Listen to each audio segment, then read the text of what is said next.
It's Friday. And while it's still really gray outside and wet and drippy, I think the rain is finally over, at least for today. And so it's going to be cloudy for a little while. And then it'll start drying up, which is nice. I'm still going through the whole what do I do about the sunshade situation. Good morning, Danny. How are you? I've missed you too.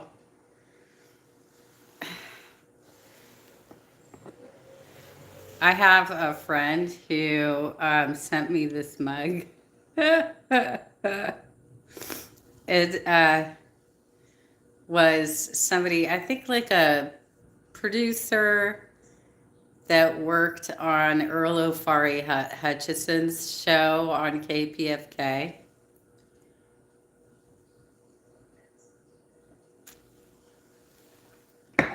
He would go through his guests so quickly. He'd give them like 30 seconds or less, and if they didn't get to the point within the first 15, gone. You're on mute now.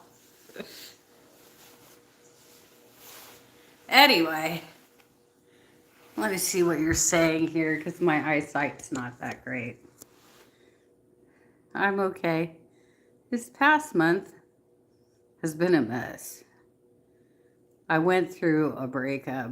Oh, I think that's the last time I saw you, or saw you in the chat at least, was that it was really fresh. Was this the guy that you dated for like a couple months? So it sounds like, if it's the same dude, it sounds like boundaries were already being crossed to begin with. And that it would have easily slid into like a codependent relationship. It sounds a bit weird, you know?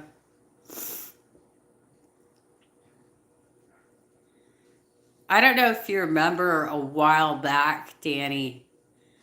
I used to have somebody come in here, Clara. You remember that?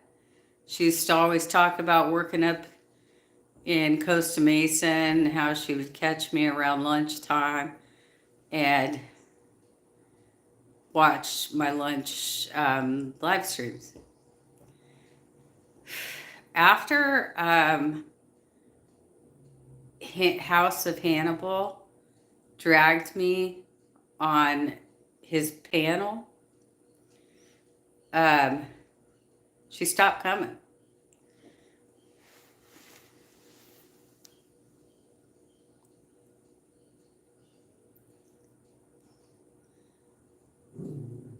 Oh, don't take him back in. He's going to just keep doing it over and over again. You know, he's playing with your mind. He likes this. He likes hurting you and then seeing you hurt and then seeing if you're going to chase him and then going back to him and so on and so forth, right? Okay, so you remember. So the last I remember she put in my live was that I needed to go back and look at the panel because I did not watch the panel at all.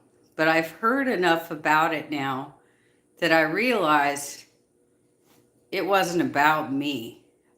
I was just the target that they used to be able to create a panel, get however much money and super chats and whatnot they were going to get out of that experience. But the reality is we've learned a lot about Hannibal since then. And several people have apologized to me for how I was treated in that scenario. Danny, Jenna, the look in his eyes when he chose the other woman over me, my heart literally shattered. I did so much for the, you know what? It doesn't matter. The other one probably does little to nothing, but she lets him chase. She lets him chase her. Some dudes are assholes. I'm just being real with you. It's it is horrible. You're absolutely right. But some dudes do that. It's just their MO. They like to play with women's minds. And if there was a second girl involved, that I mean, I would be out immediately in that scenario. So anyway, let me tell you what happened here. Um, so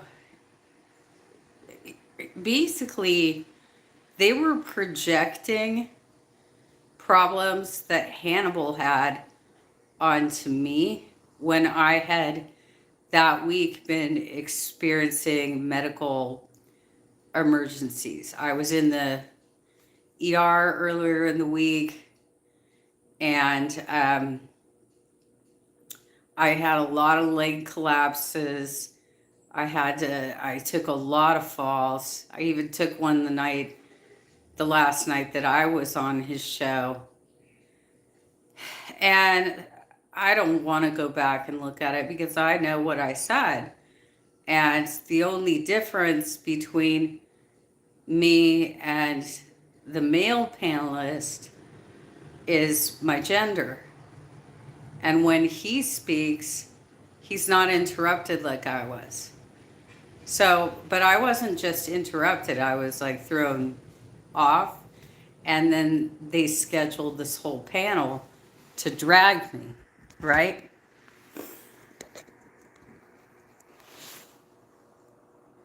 You felt so ugly, Jenna. I remember just crying and rubbing my makeup off.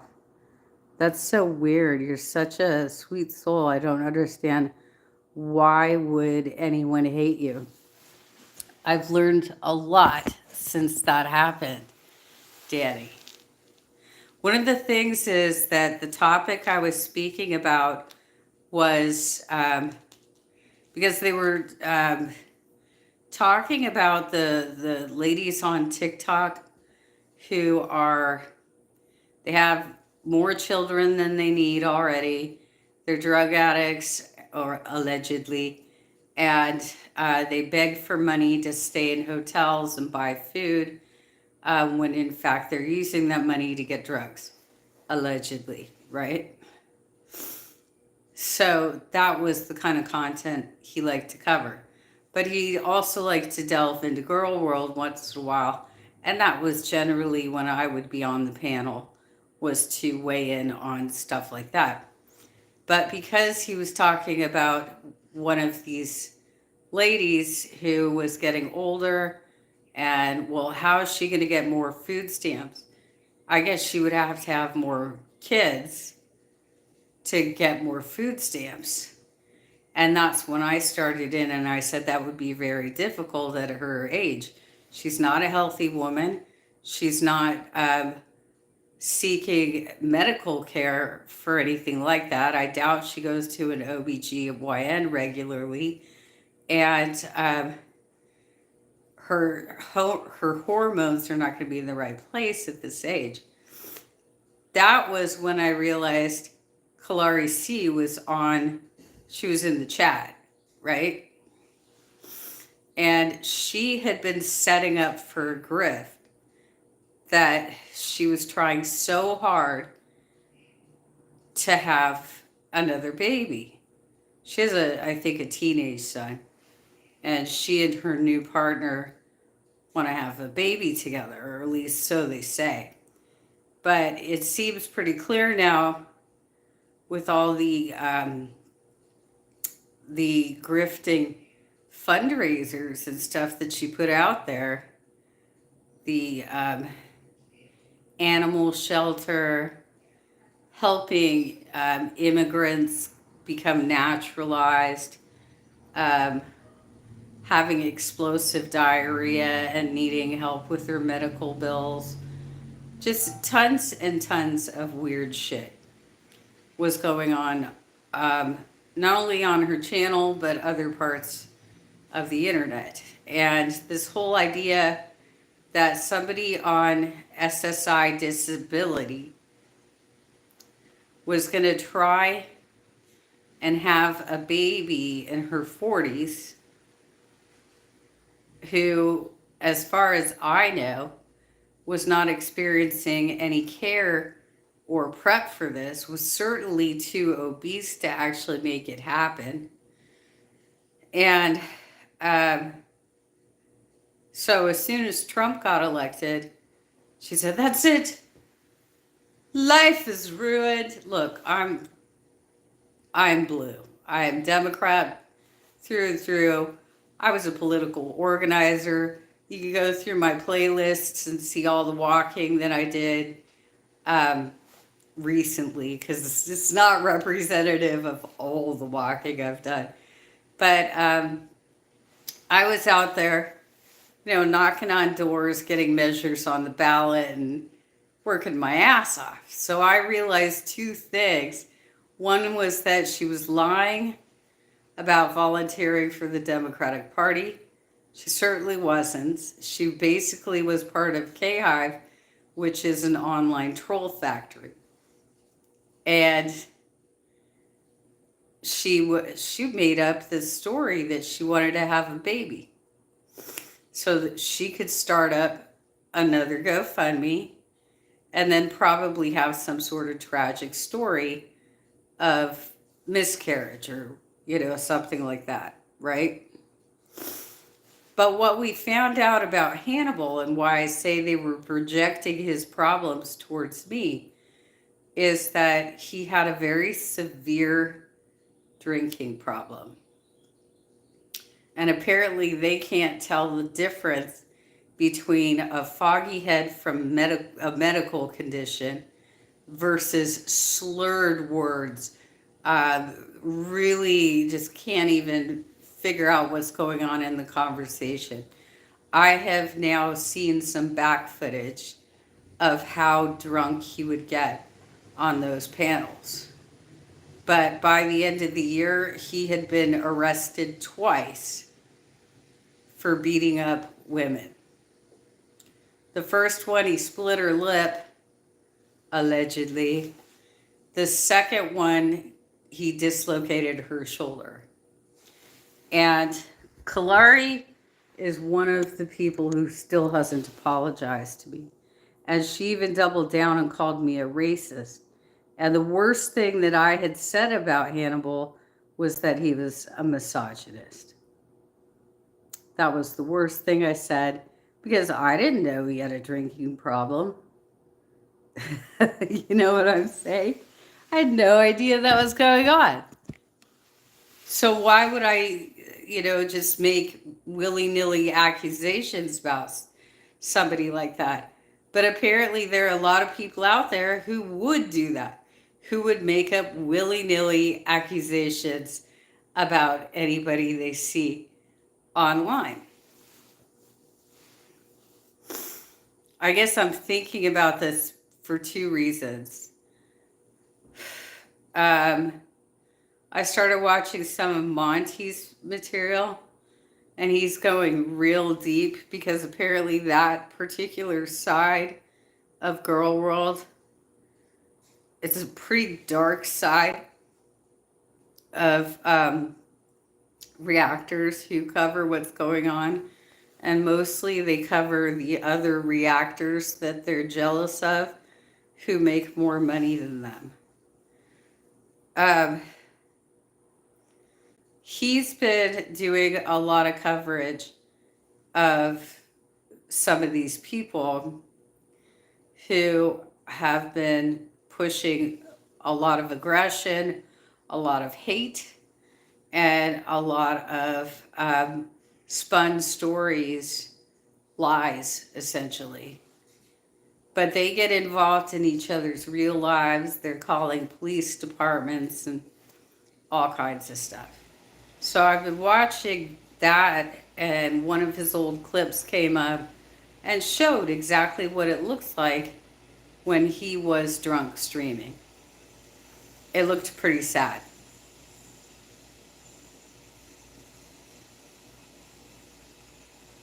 I think we have the landscaping crew here today.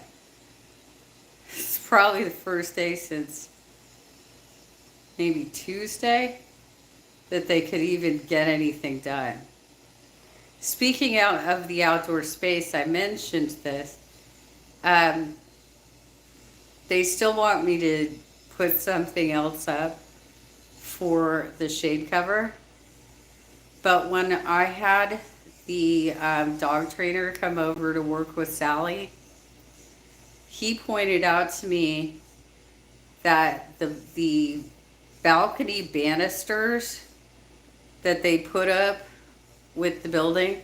Now, granted, this building, I think, was finished in either the early 90s or late 80s. So codes have changed over time. And this is like one of these things where I know when I was a kid, they had to change crib standards, right? Because the slats were allowed to be too far apart. And so kids, little, toddlers, babies, their heads were getting stuck in between the slats. And this was also one of the causes of SIDS. I had an experience where Sally tried to jump off my balcony because she's small enough to be able to fit her entire body through those slats.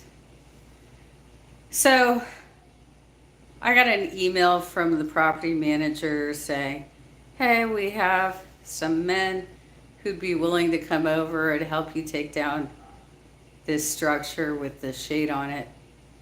So I left her a message and I said, I'm not doing anything to redecorate or change my balcony right now until you get an inspector out here and have a plan to bring these balconies up to code, because this, and the whole crib situation from the 70s and 80s and blah, blah, blah, right?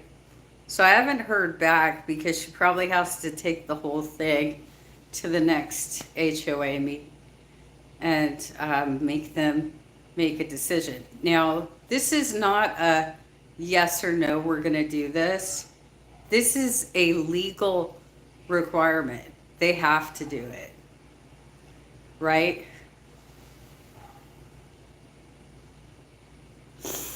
Okay, so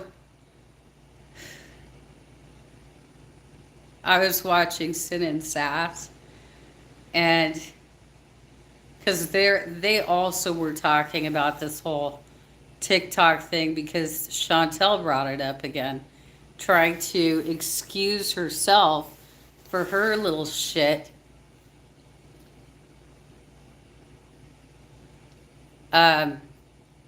Of creating a scam to get GoFundMe money, not GoFundMe, PayPal money, to feed the cats, when in fact, we don't know what she's doing with the overages, because she certainly got more in donations than she bought in pet supply to do this little operation.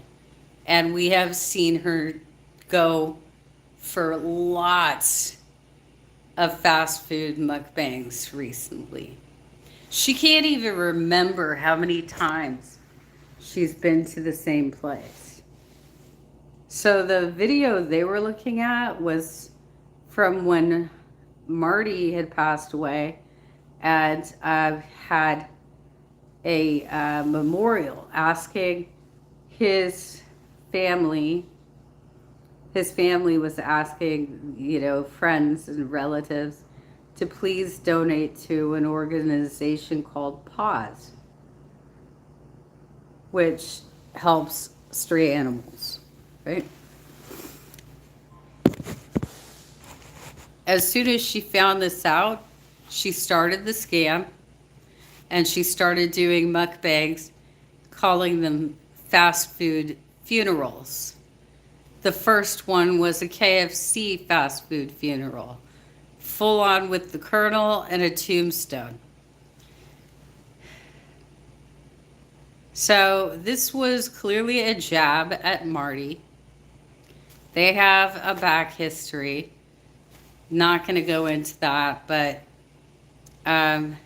he got in real life with her, and she got involved in a discussion she shouldn't have touched, like she likes to do, like she did recently with Beck.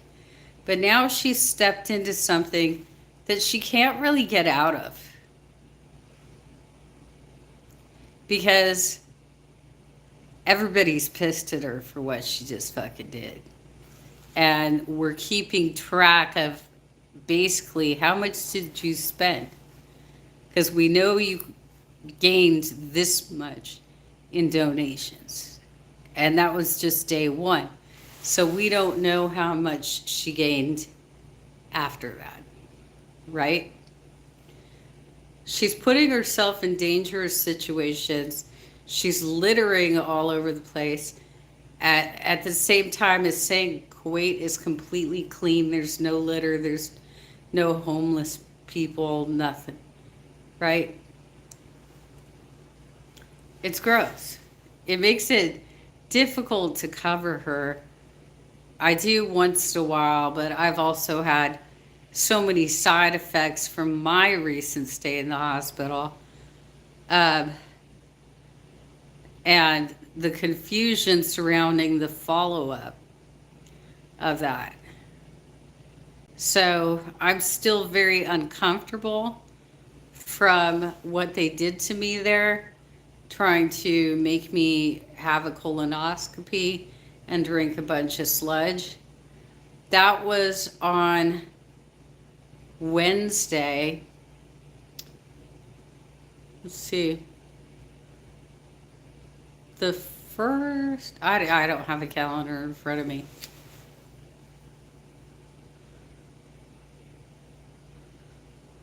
I think it was January 27th.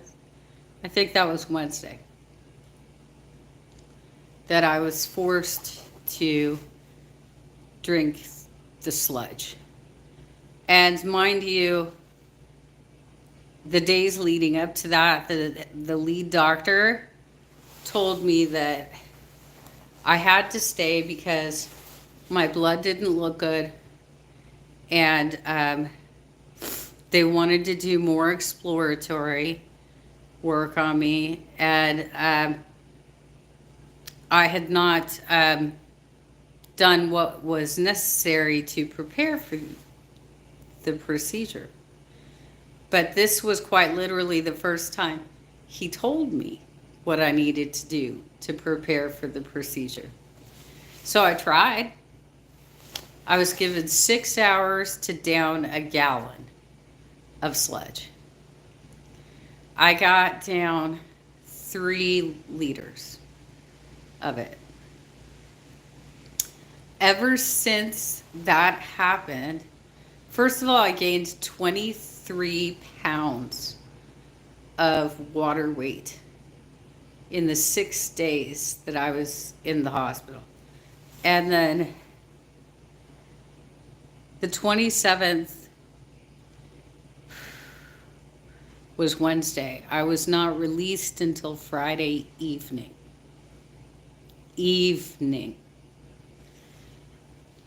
I have not been able to clear my body of that sludge since that happened. And today's Valentine's Day.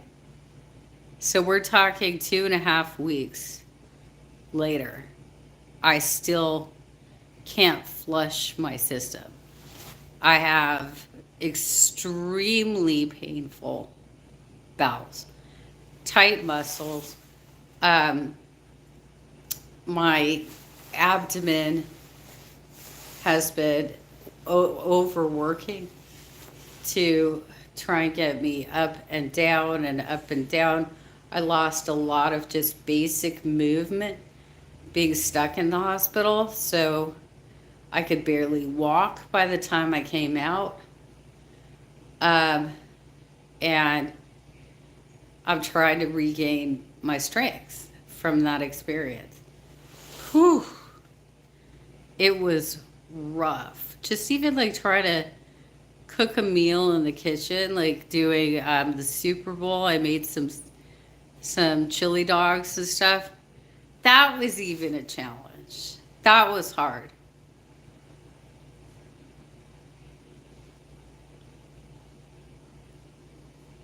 But we'll see. Anywho, and with Amber Lynn, she won't leave her exes alone, especially Beck. And so Beck has gotten to the place where they want to respond to the lies and clear their name. So good for you, Beck. You keep doing what you do. I'm sorry, they are also putting out other content on their channel. It's not entirely about responding to these false allegations from Amber Lynn.